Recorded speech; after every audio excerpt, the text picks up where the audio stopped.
In 1972, the districts of Boston were divided by race.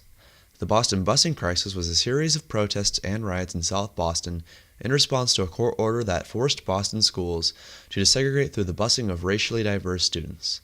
This violence occurred at the beginning of the school year in September of 1974 in South Boston, a neighborhood that was mostly populated with poor whites who were ethnically Irish people.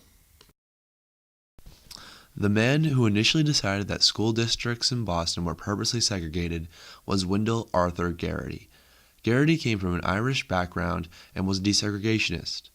He received a bachelor's degree of laws from Harvard Law School, and in 1966 he was appointed by President Johnson to the U.S. District Court for Massachusetts. Arthur Garrity had a very strong work ethic. He exercised extreme precision in his work.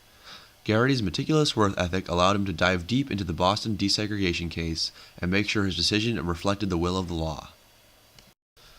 Garrity got involved in the issue of Boston school segregation when he was assigned to the case accusing the Boston School Committee of intentionally segregating schools in 1972. School districts were not responsible for desegregation unless it was proved that the district had segregated their schools purposefully. Two very important court cases prior to Garrity's case on school segregation influenced Garrity's court decision: Swan v. Charlotte Mecklenburg Board of Education and Milliken v. Bradley. In Swan v. Charlotte Mecklenburg, the Supreme Court decision was that the federal courts had the option to use busing as a desegregation method. Shortly after this was the Milliken v. Bradley case, in which the Supreme Court ruled that students could be bused across the district lines only when there was evidence of de jure segregation. On June 21st, Garrity declared that schools were purposely segregated in Boston.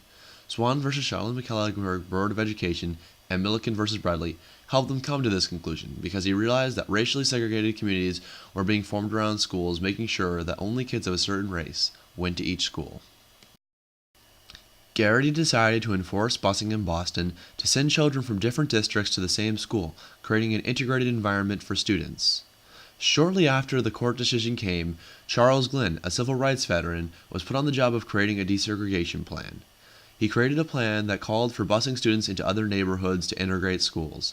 Neighborhood by neighborhood, Glenn's plan systematically integrated schools across Boston and was known as Phase 1 of the Boston Desegregation Plan.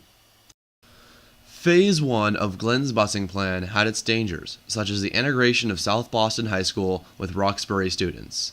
Mixing these neighborhoods would surely end in violence. South Boston was a poor white community that was ethnically Irish and thought badly of blacks, while Roxbury was one of the poorest black communities in Boston.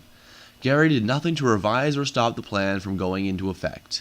He might have feared taking blame for holding off on the plan, or maybe it was because Garrity believed he had no better options at the time. On September 12, 1974, Glenn's plan was put into effect and Boston busing officially begun. At most schools, the busing went peacefully as policemen escorted each group of buses to each neighborhood. Unfortunately and yet predictably, at South Boston High, riots broke out and the black Roxbury students being bused were harassed by angry white Irish protesters, who would throw rocks and chant hateful songs at them. The next 2 months would be marked by continuous protests and rioting throughout South Boston. Parents pulled their children out of school not only to protest segregation, but to protect them from the dangers that lied there. Judge Garrity became infamous in the eyes of white Bostonians as someone to blame for the chaos. They thought they were being oppressed by an authority far removed from poor city life who had no business desegregating schools. Garrity was also ethnically Irish, and many in South Boston saw him as a traitor to his own people.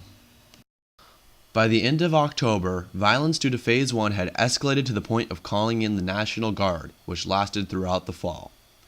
After the failure of Phase 1, Garrity created his own group of qualified individuals to make another busing plan.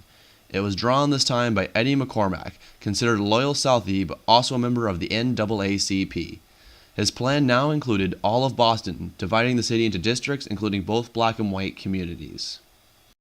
Students could choose to go to their district school or to specialized magnet schools, which reflected the racial ratio of the system as a whole.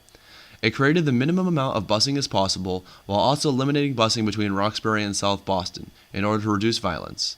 But Garrity was under a lot of pressure to change this plan, and on May 10th of 1975, he implemented major changes to Phase 2. He largely increased the number of bus students and put South Boston back in the same district with Roxbury. McCormick was certain that this would ensure more violence, but Garrity refused to compromise and wanted to ensure the desegregation was done completely. Did Garrity make the right choices during the Boston busing crisis?